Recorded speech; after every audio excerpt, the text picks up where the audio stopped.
tokiu būdu persiriekimo funkciją mes išlavinam tai darydami. Galim netgi nesirikiuodami, bet vis stebėti ir vertinti, ar toli automobilis, ar netoli.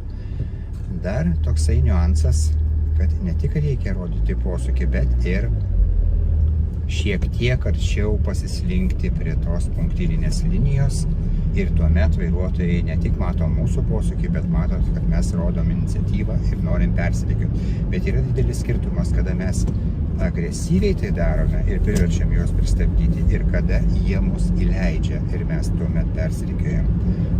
Tai yra didelis skirtumas, mokiniam kartais tai sudėtinga atskirti.